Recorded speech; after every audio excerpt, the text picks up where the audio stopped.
আমি ভাই হিসেবে না, এই মাদ্রাসার একজন স্টাফ হিসেবে, আমার ভাইয়ের মাদ্রাসা, এটা আমারই মাদ্রাসা। আমি এখানে চেষ্টা করব যথাসাধ্য ভাই হিসেবে। আমি যদি ডোনার হিসেবে আসতাম হয়তো লাখখানি টাকা দিয়ে যেতাম, কিন্তু আমার মাদ্রাসা, এখানে 1 কোটি লাগুক তাও আমি দেব, আমার মাদ্রাসা, এবং 1 কোটি টাকা আমি দেবো এখানে ইনশাআল্লাহ।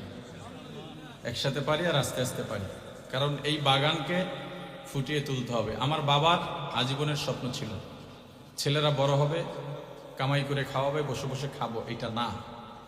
আমার বাবার স্বপ্ন ছিল তোমরা আলেম হবে।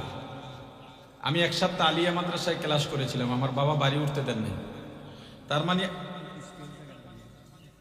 আচ্ছা বলতেছি, আমার আলিয়া মাদ্রাসায় পড়া খারাপ সেটা না, আমার বাবার নজরিয়া ছিল ছেলে মেয়ে এক জায়গায় যেখানে পড়ে সেখানে ইলম হয় না, অতএব আমাকে বাবা বলে পরিচয় দিলে আলিয়া যেতে পারবে না।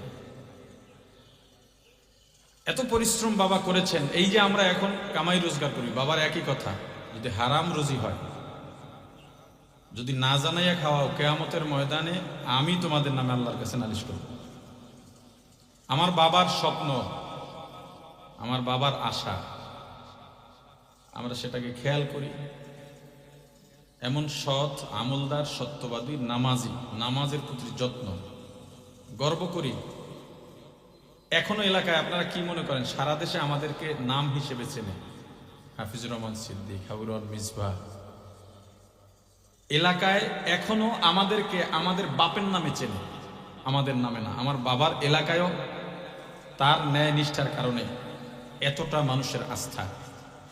সেই বাবার চোখের সামনে এইভাবে ফুলগুলো বসে আছে। আমরা